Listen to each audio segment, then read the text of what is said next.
Well,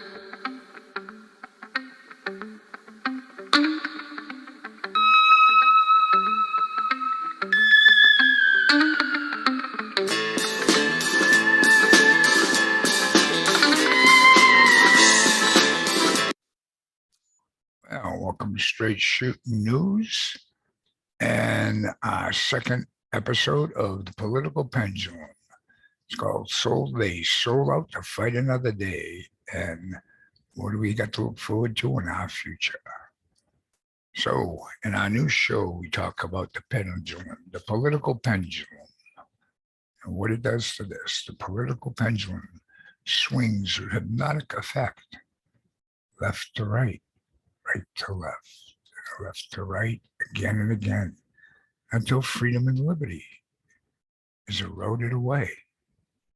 Our defense is right here, the U.S. Constitution and Bill of Rights. And we always use the verdict from Marbury versus Madison in 1803. All laws that are repugnant to the Constitution are null and void. An unconstitutional act is not law. It confers no rights. It imposes no duties. It affords no protection. It creates no office. It is a legal contemplation as inoperative as though it had never been passed. No? Tonight, we'd like to wish you all a happy Thanksgiving. Those of you who are working, thank you. And those of you who didn't, I hope you enjoyed your weekend. And to those of you overseas, a special show, you might want to pay attention.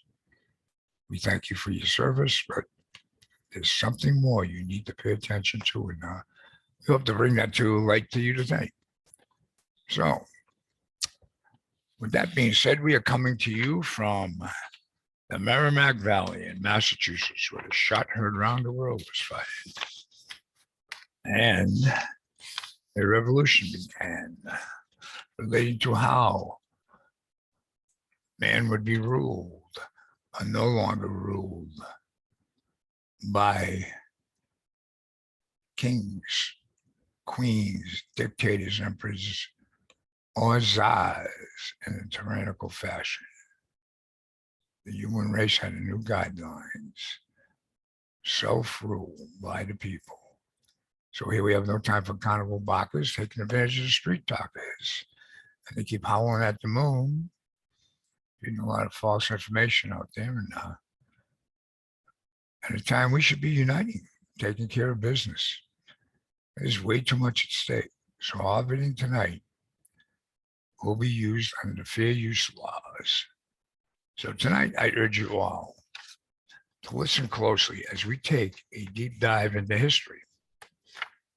Now, we're about to go back to some history to hopefully explain what we see taking place today and the unexplained things that are taking place today.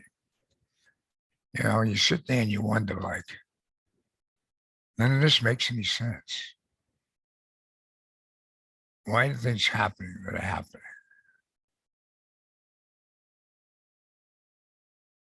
We're applying it to our beloved nation and the free world. And we're seeing pain and suffering that there's really no reason for. And hopefully by the end of our segments tonight, you'll understand. So in our first clip, we're going to dive into, this was the week of the Kennedy assassination, the anniversary. And we did you Bullseye. Should be up on Freedom Watchers groups on Rumble. You can view, but we're going to just show you a little piece of it that asks a few questions and should make you think. And we're going to go into a deep dive with Joseph Farrell and Tito von Struckman, who does a lot of work on examining the battlefields of World War II. And Joseph Farrell, if you don't know him, he's a deep historian who did a lot of diving and presents a lot of history with a lot of questions. So hopefully you're going to enjoy our show tonight, but like you all to listen closely, particularly those of you who are in service to our country. And we're going to start off with, this question and show you things that many of you probably don't realize. Roll that. Clear blue sky and a warm sun. Beautiful day now. Just a beautiful day. Boy, this is something. The press is standing up high, getting a lot of shots of this. He's broken away from his plan and gone right up to the fence to shake hands with people. This is great for the people and makes the eggshells even thinner for the Secret Service, whose job it is to guard the man. And the motorcade begins to move out. The President and the First Lady sitting in the back seat. As we said, the top is down. They are not using the bubble, so it'll be an open limousine parade. Immediately following the presidential limousine, a car loaded with Secret Servicemen. It is our understanding that the motorcade will be moving slowly enough so that everyone along the route will have a good look at the chief executive.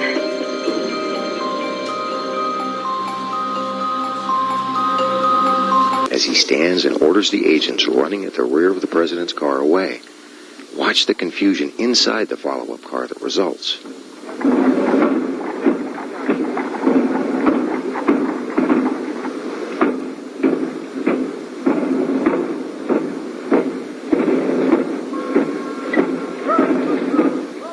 Now watch the right side of your screen. The arrow points to one of two agents whose job was to hop aboard the bumper and act as human shields. He's obviously perplexed. Watch as he shrugs his shoulders 3 times in dismay, each shrug more dramatic than the last. Is this the kind of conduct you would expect from an agency that routinely sends an advance team to a city a month or more prior to the president's arrival in order to make preparations? Now ask yourself if the assassination could have taken place at all had those men been on the bumper during the motorcade.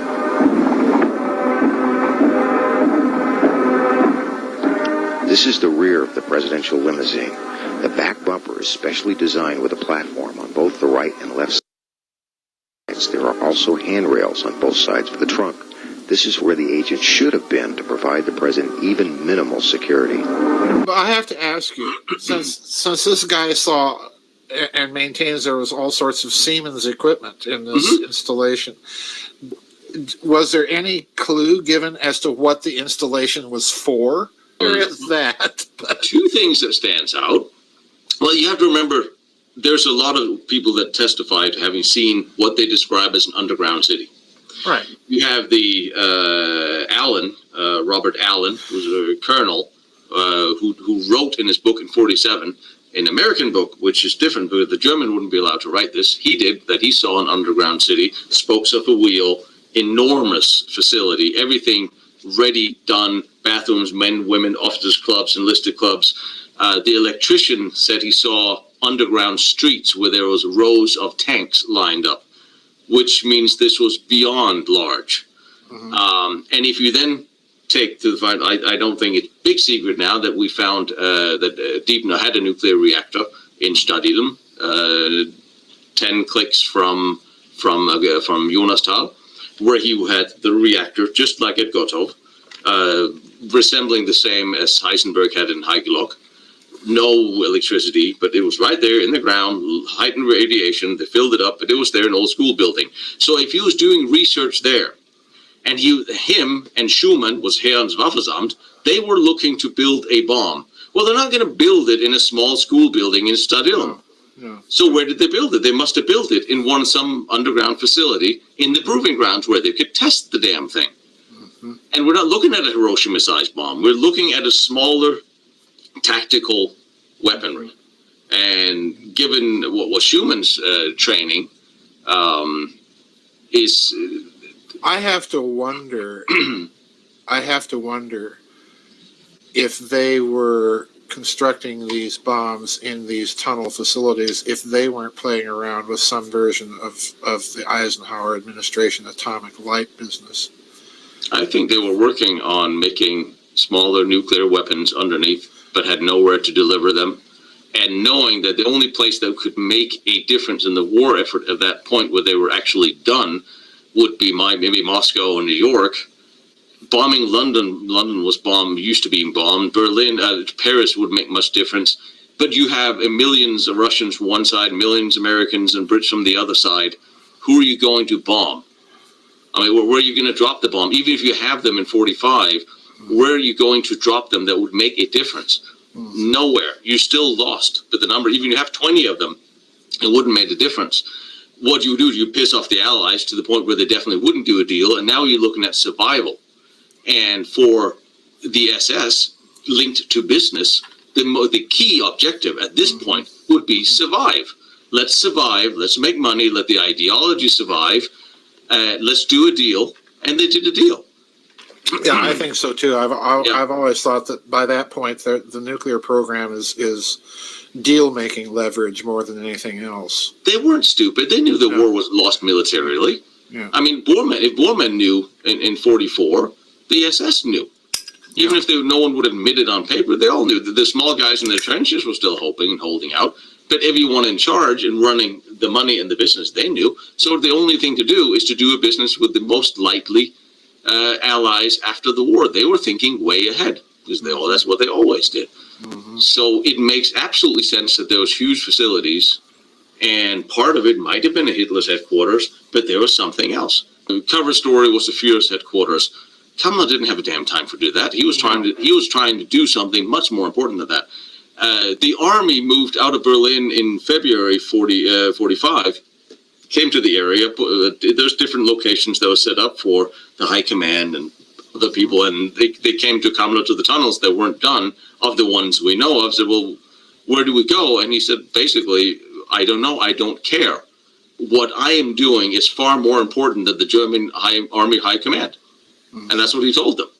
The research that was done in Germany concerning the Jonas-Tal back, I would say around, mid-1990s up to about 2000. And one of the books that I have, it's in German, I don't remember what the title was, but it was part of that Hitler's Siegeswaffen series.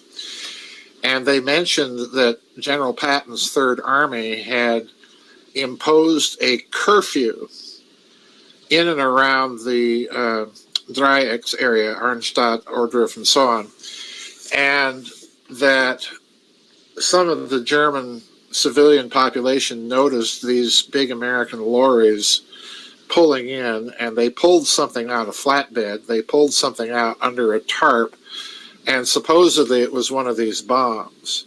Yeah, it's very clear that they were mass producing something, and everything that we've seen or that you've shown me in the pictures kind of convinces me this is all part of their nuclear weapons project. And in my research, I point out that there's approximately 600 tons of missing uranium at the end of the war, and 7 tons of metallicized uranium.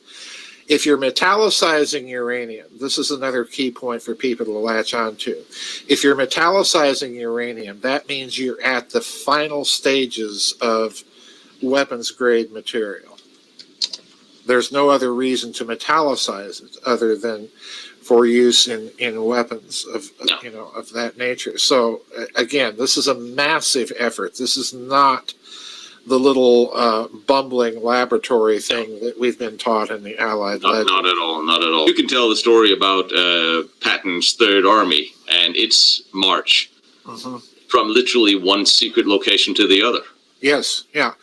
Clearly, Patton is being directed. He's got intelligence directing the thrusts that he's making. And for one thing, just look at how he makes a beeline across Baden and Bavaria toward Pilsen in Czechoslovakia, and that should tell you all you need to know right there. And this also means something else I've pointed out before, that if there is one person within the American military command structure that has a good picture of the extent and type of research that's being done inside of Nazi Germany. It's George Patton. And the reason why is because he's getting the field intelligence reports of those combat commands that are going into all of these installations, and he's reading them.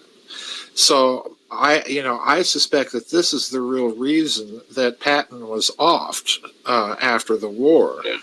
Because he had a very, very clear picture of what was going on, and probably a clearer picture than Eisenhower himself or anybody else in the American command structure. Again, because he's got access to those field intelligence reports that are coming in.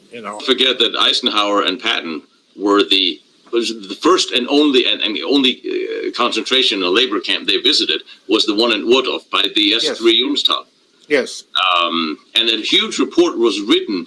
There's 3 camps built there, and there was a CSE report written on May 10, 11th, and in nowhere in that report was it mentioned that these prisoners worked on tunnel projects or what they worked on.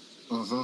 Right. And when we're looking at the bodies that was burned, we have the Soviet report on the nuclear test that Clara Werner saw and other people saw. We had people, the SS doctors were very busy in the days after. People had nosebleeds, headaches.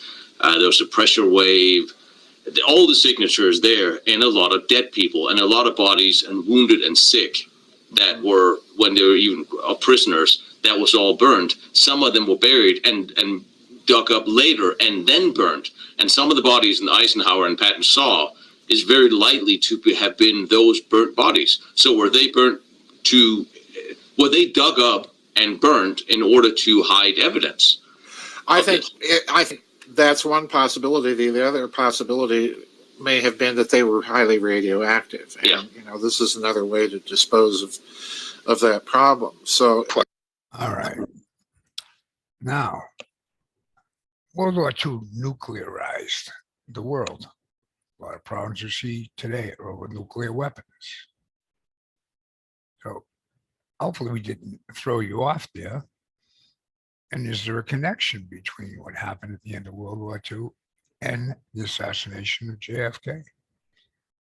There might be.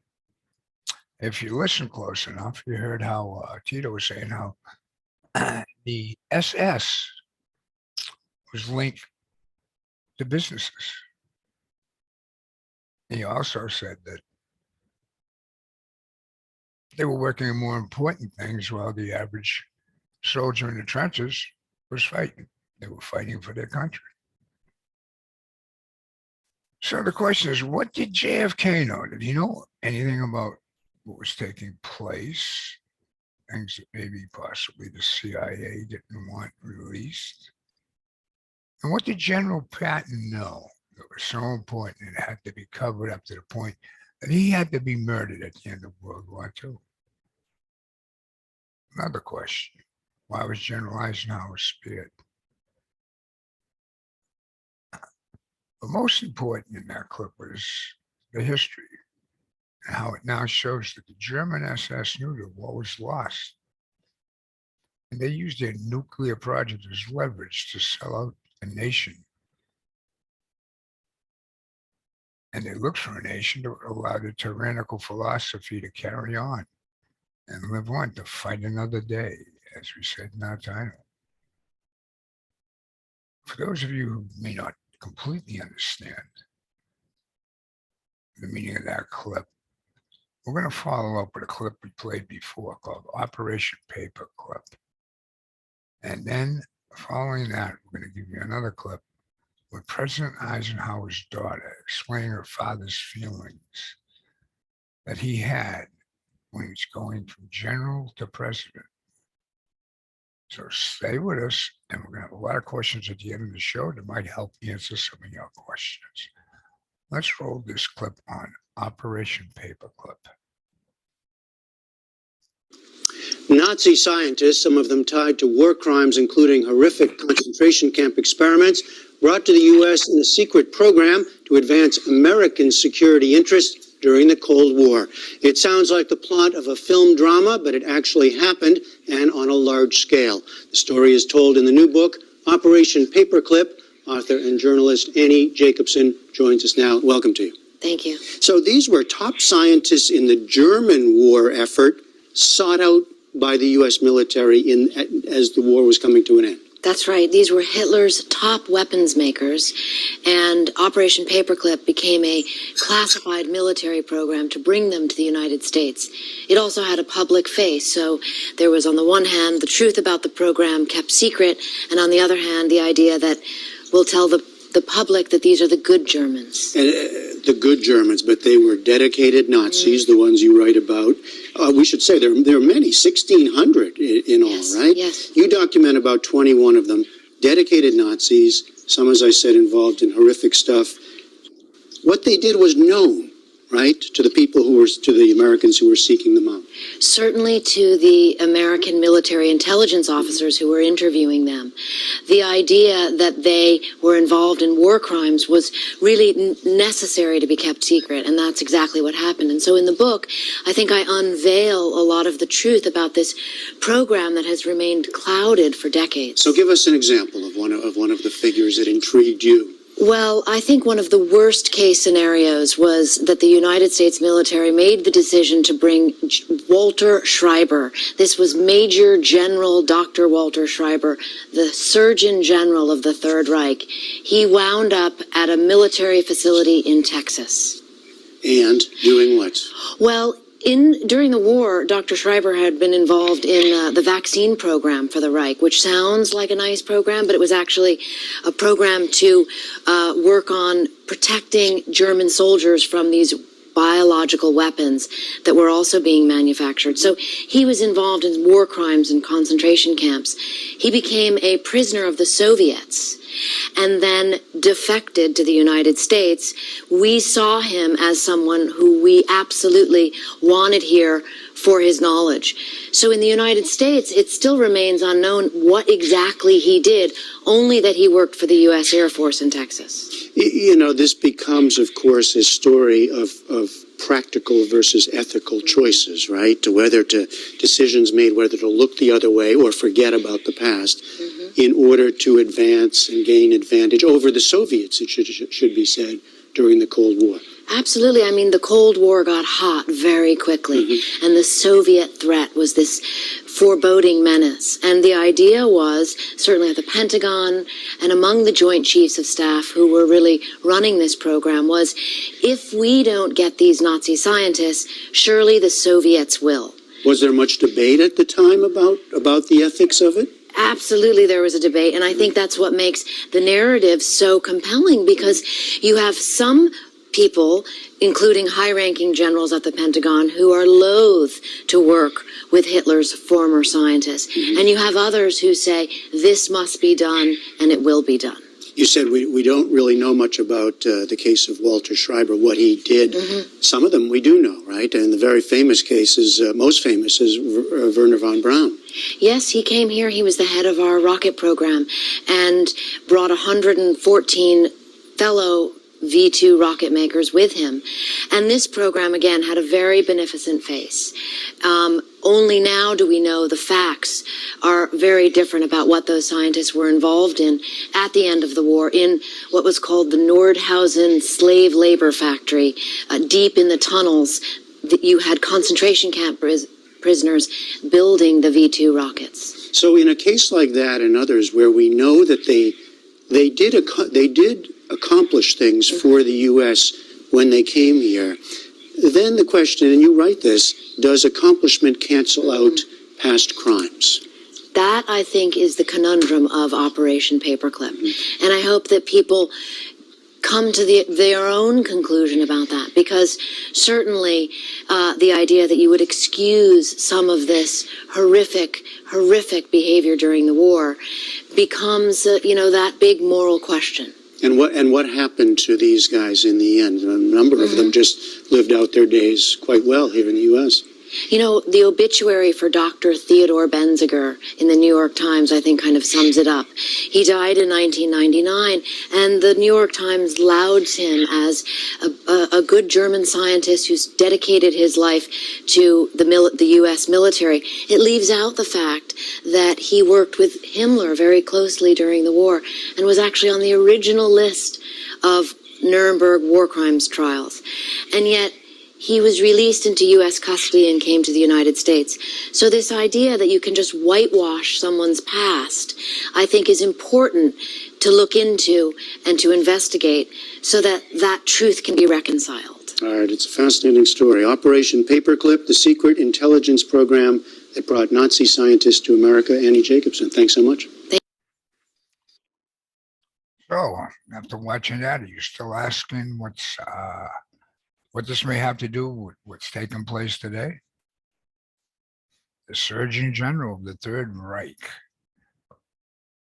was brought here to work in Texas. He was the head of their vaccination program, which wasn't a very pleasant experiment. And we had Von Braun, head of the U.S. rocket programs. He was also involved in having slave labor camps, sort of like what Tito and Joseph Farrell were discussing in what they found in Germany. So what we see so far is, just from listening to that, from what we just heard, these people have no regard for human life. They have no respect for any crimes against humanity. And then the last one she was talking about was, what did they say about the good German scientist in the New York Times? The media whitewashing people's backgrounds. So does this answer the question of why loyal German scientists would come to the U.S. and do experiments from rocket and nuclear science to biological warfare? Like she said at the end, the last good German scientist was scheduled to face war crimes at Nuremberg. I mean, why would they want to work for the advancement of the U.S.? It represents a complete opposite philosophy of freedom and liberty of the individual, as opposed to what Germany stood for, was tyranny and complete control over their subjects. So we got to be thankful that we're citizens and not subjects. And then again, thankful for this document. So the bottom line, the answer to that question should be, I wanted to live to fight another day. And we have to ask, what kind of power and influence do these German scientists that escaped actually have when it came to the U.S.? It seems like a lot of people went out of their way to bring them here. So they had one that defected from the Soviet Union. That couldn't have been easy at that time to get him out of the Soviet Union. So what happened following World War II does have an influence on what's taking place today. But let's give you a little more history, and let's hear from Eisenhower's daughter, and then we'll get you a lot more questions. That should answer yours. Roll that. I think this is some kind of conspiracy theory. Well, there was a partial release of the JFK assassination file under Trump. He's going to expose more until I believe it was the CIA. And I think at that time, it was Mr. Pompeo was heading the CIA before he became Secretary of State. And he turned around and he urged President Trump not to release it because what was in it would be just too devastating for people to take. There's too much truth in there that they didn't want to come out. But actually in there was a picture of the Argentina ID of Adolf Hitler, who supposedly died in a bunker, which has been disputed also. So, but the better question on that would be, why would it be buried in the JFK assassination files? No one would ever think to look for it. So once again, to the human race, what's really going on here?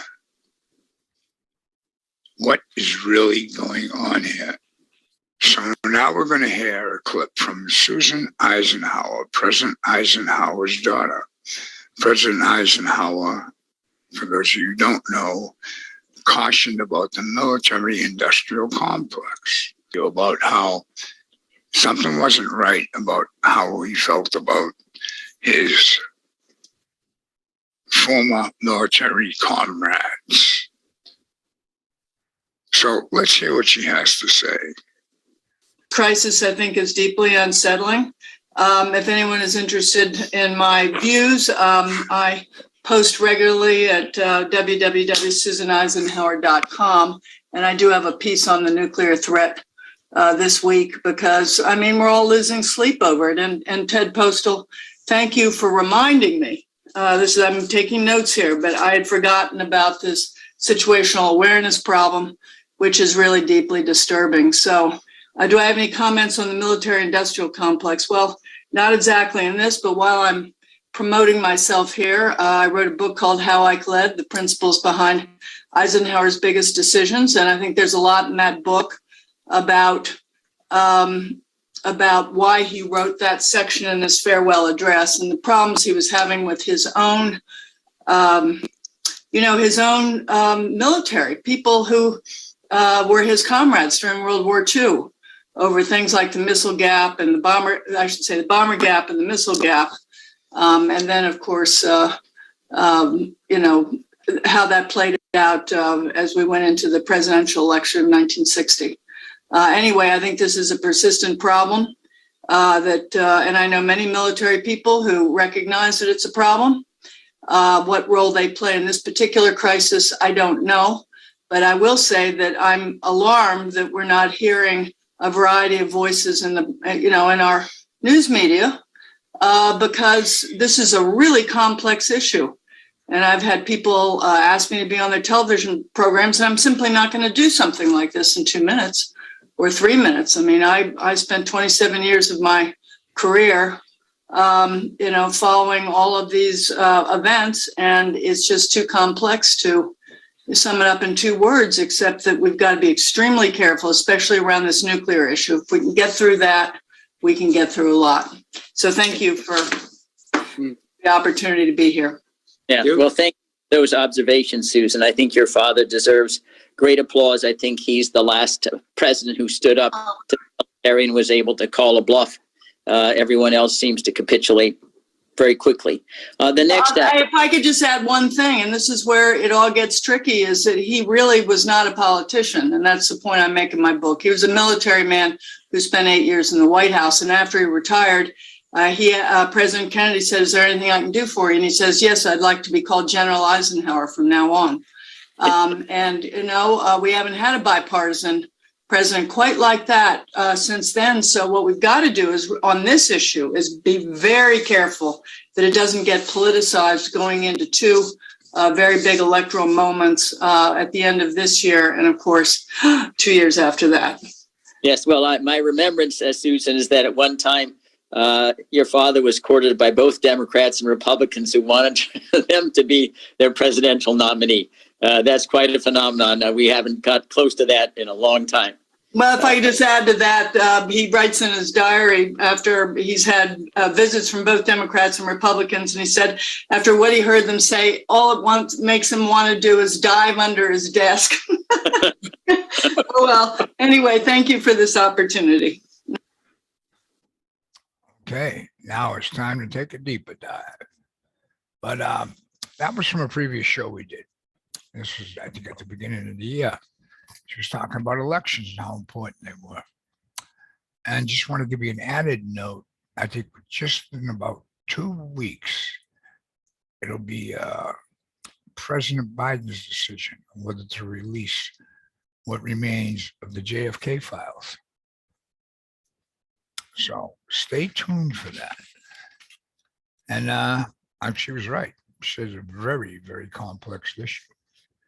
So let's take some of this apart for you and give you some food for thought.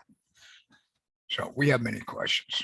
So with Eisenhower and Patton having the same similar knowledge about the German nuclear operations, why was Patton murdered? Eisenhower left alive only to gain more power with the power of the presidency? That's a question that many historians are asking. And what you'll hear from basic people is, oh, it's all conspiracy theory. They believe, oh, Patton just basically, he was just hit by a car by accident after World War II. This guy led forces through World War II in battle zones and wasn't shy about appearing in the battle zones. And he was just going to be standing there and have a car run over him. Okay. And if that makes you happy, you can believe that. But, as far as it goes between Patton and Eisenhower, that should be an easy question for historians to answer. Patton would have had serious problems with working with the Germans in a way that would be beneficial for the Germans. He would have treated them as the conquered military. For some reason, there are people somewhere making decisions, they didn't like that idea. And Patton was not shy about wanting to fight the Russians to avoid what he said about having to fight them in the future. And we went through how many years of a Cold War with the Soviet Union? Now, Eisenhower, on the other hand, came across as a by-the-book soldier, willing to take orders. But even as president, who would he be taking these orders from? There's a serious question to ask yourself. Now, here's some more questions to throw in there about Eisenhower. What did Eisenhower know about Operation Paperclip? I mean, it all appears to be muddled about that time. But he was not an ignorant man by any means, so to just brush it off, I don't know what his daughter's going to say about him. She's not going to, disparage his memory. But it does sound like his own daughter presents that the fact that he did struggle with some potential personal issues he was dealing with. I mean, did he find out about Patton's demise and why? Or was he involved in the decision process? I mean, did he make the decision as far as like doing what's best for the country? Think about that for a moment. And maybe he felt that Patton would get in his way. Patton was a good soldier, but he sort of had his own little style that made him such a great general. Okay, whatever the case, though, you got to ask yourself, was Eisenhower in fear of the CIA? Did he know about Patton's demise and didn't want to face the same? Or was he truly upset about his colleagues, about Operation Paperclip? I wonder what's in his memoirs. Now, JFK, on the other hand, here's the connection you got to consider. He directly challenged the power of the agencies like the CIA and FBI, especially after the Bay of Pigs disaster in Cuba. And he signed an executive order to stifle the power just prior to his death.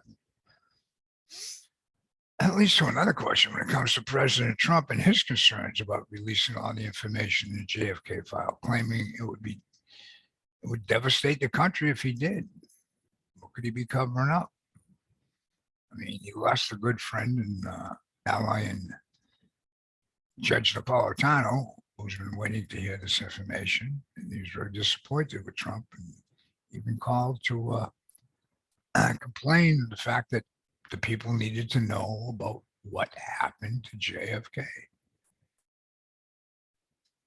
Could even maybe Trump been covering up a little bit for the legacy of General and President Eisenhower, or federal agencies, and causing any more trust to be lost between the people and what has been taking place with these agencies.